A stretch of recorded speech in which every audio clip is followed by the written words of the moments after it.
Hey, what's up everyone? This is Silver Slayer. Welcome back for another video. I want to say happy Mother's Day to all. And before we start this video, make sure to give this a thumbs up. Like this video. I'll be doing random pop-up giveaways from time to time. Whoever likes the video will be automatically entered in the contest or the giveaway, as well as being a subscriber. So make sure you like this video and subscribe, and you will be entered in giveaways. So if I post a video every day, you're basically entering every single day to win some free silver. But anyways, today we're talking about the worst silver to buy in 2019. Tomorrow I'll be talking about the best silver to buy in 2019. This is just going over riskier coins, telling you why, my opinions, why certain coins or certain types of coins are riskier or worse investments than others. Obviously, buying any type of silver is a win, but there definitely are smarter purchases. So, we're first starting off with slabbed and graded coins, especially if they're not MS70. I like to say pay for the coin, not the slab, because slab coins definitely have higher premiums, and it's because it's in a slab. Not only does the slab cost money, but when you go to submit your coins into NGC or PCGS, they have to be graded. You have to ship them to you. They ship them back to you. And a lot of people try to just get a raw coin from AppMex and try to send it into NGC because they think it's going to come back as a 70, then they'll be able to sell it for 3 times more money on eBay. That's not the case most of the time, especially if you have to pay for like the yearly membership with NGC, so it's really costly. But especially with slab coins, there's not as high of a market. It's not as liquid. You usually have to find a buyer. You run the risk of the coin's condition, losing the condition if it starts getting milk spotted. Then that MS70, if you paid for all that premium on top of the coin, you'll not get it back. You'll have to either pop open the slab or sell the coin, being honest about it, and you will have to sell it for whatever the spot price of silver is, which could be a very, very dangerous situation, especially if you're paying very high premiums on these coins. Plus, also, if you're not educated, if you don't know which coins have potential, and luck is definitely involved in this as well. Though you can't see a pattern in any type of coin and just know that that coin's going to appreciate.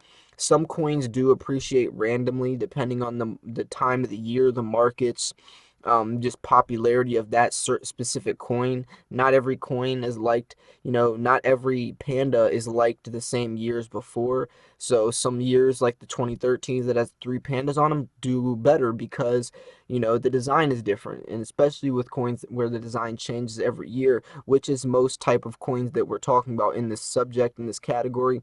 So it definitely luck is involved. There is things you can look for though, like mintage numbers. Do you like the design? Think of the masses. Do you think the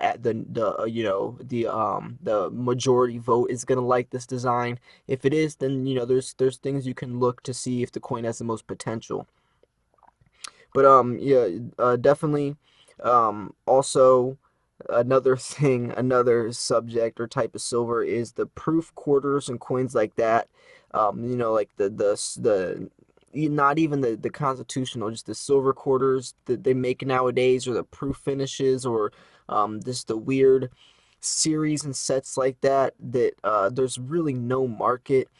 Even the pennies nowadays, you can get like the pennies and stuff. Those, there's such a low marker for those, and the chance of those coins keeping its condition is it's just so risky. I don't ever think it's worth it. I would definitely rather put my $20 into an ounce of like actual silver, like an American Eagle or a Bullion coin, rather than that. If you are going to find, a market for those coins where there's the mint mark or whatever, you're gonna have to spend a lot of time on eBay fishing for someone who specifically wants that coin. Your coin shop is probably gonna charge you half as much as you paid for it because they have to resell it. And it's just a hard market, When you're looking at your stack, you want to think of what is liquid, what's easy to sell, what is respected and trusted, what do people recognize.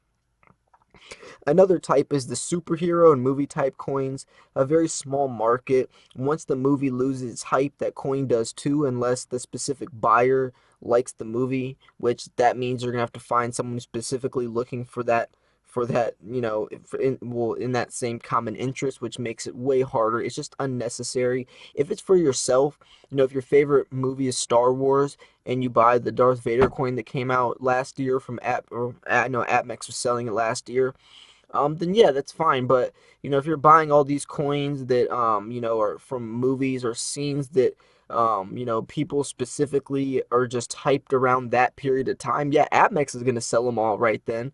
But to resell them later down the line, to have a coin that doesn't even look that appealing, where it's more to fit that nostalgia or that sentimental value, it's gonna be a pain in the butt, and I don't think it's worth it. Especially another thing is colored coins. I personally don't like colored silver. Some people do. There's not as big of a market. A lot of people say it ruins the silver, the beauty of it. So that's another thing that I would look out for. I mean, like again, if it's your personal preference, then you can never go wrong if you buy what you like. But if you're looking at an actual investment standpoint, I would not recommend buying colored silver or any type of coin that have coloring in it. In my opinion, it doesn't look good either. What do you guys think? Do you guys like colored silver? I know it's a lot harder to resell. A lot of people do not like it either, so you are setting yourself up to have trouble selling it, and that's definitely something you want to think about. I always think about how you're going to sell before you buy, because it's so easy to just buy as much silver, but we don't really think about how we're going to sell it in the future, and that can get us in a lot of sticky situations. Another coin or another type of silver are Morgans. Morgans is a really tricky market. There's tons of Morgans you can buy for $20 to $30 on eBay from 1887, whatever. You can usually they're all like they're not you don't we really won't find Carson Cities, but you'll find a lot of like 1921s, a lot of VGs, some VG pluses, maybe some 64s or whatever. But Morgans are very tricky because it's really hard to really understand the condition, especially if they're on eBay. They sell just the raw coins. They try to say what the condition is, but that's just a random eBay seller. You cannot trust their opinion, so you have to really judge for yourself as well on what you think the condition of that coin is and if you can resell it, especially with the Morgan market.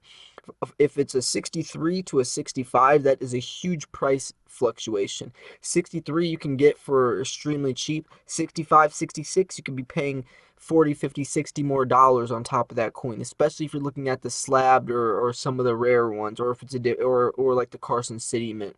So be very careful with Morgans. Try to understand. Try to educating yourself is definitely going to pay off. No pun intended. It literally will pay off more. But you won't always get the premiums back, especially if you're going to resell to your local coin shop.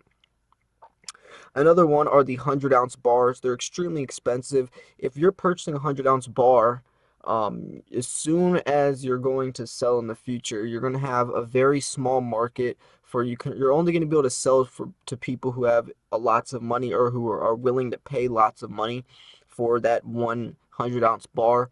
If you think about it, especially if it's a bartering situation, then it has to be something that has equal to, or if not more value, or as much value as 100 ounces of silver, which is an extremely large amount of money, or a lot of value in whatever else the asset or the object is. And also, if you're looking at bartering or even trading in general, fractionals, making it as easy or as liquid as possible is always key. That's why I always talk about fractional silver, because even if it's something that's not equal to or worth as much as an ounce, at least if you have fractionals, you can break it down just like change with a dollar. If you go to the store to buy something that's not worth a dollar, you bust out 50 cents, give them 2 quarters, and you can still purchase that. If you have an ounce of silver or something that's worth an ounce and you're trying to change or trade for something that's worth less than that, then you have to give up that whole ounce. You're not going to be able to take a chainsaw to it and cut it in half. It just doesn't work like that.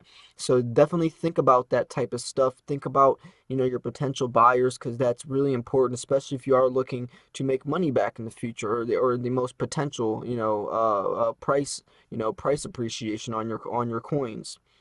Another subject or another type is the really expensive numismatics, where you're paying for the hype and popularity of the coin without understanding why it's valuable.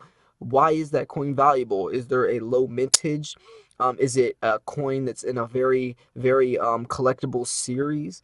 What makes this coin valuable? If it's just really expensive for no reason really, there's a high mint, they're pumping out 500,000 a year, but for some reason this coin's just overpriced. Just because AppMex lists a coin for really expensive does not mean that coin is worth that much. A lot of people, this is a business. This is a business. They know which coins will sell, and if they can get the most amount of money off that coin, they will. And that they should too. They're a business. It's up to you. They're not forcing you to purchase it. It's up to you to decide what's a good deal and what isn't. And that's why, like, when the 2019 Swans come out, or even the 2018s, or any of these coins come out, it's really up to you to really determine what you're willing to pay and what because it is individual. Stacking is a very individual hobby or investment, and no one's forcing you to purchase. It's up to you to determine what is a good buy and what isn't, so you can set yourself up for the most profit. And if you're purchasing really expensive numismatics where in a couple years down the line the coin has actually decreased in price and now it's at a discount, where you could have purchased it, you could have waited, but you were so caught up in the hype, then now you're stuck with coins that you're going to lose money no matter what you do if you sell. So be very careful with that as well. Um, just to recap, you want to look for liquid coins, usually if you're especially more Bullion, American Eagle, stuff like that. Trusted and recognizable, and an easy outlet to find for your potential buyers. So that's just the recap. What do you guys think about this video? Also stay tuned. I'll be doing my shout out Sundays today, shouting out some other silver channels that I usually do. And also stay tuned for tomorrow's video, which is the best silver to buy for 2019. Anyways, I hope you guys did enjoy this video. If you did, make sure to give it a thumbs up to enter my pop-up giveaways that will be coming up in the near future. I appreciate you guys for tuning in. This was Silver Slayer. I will see you guys soon. Peace.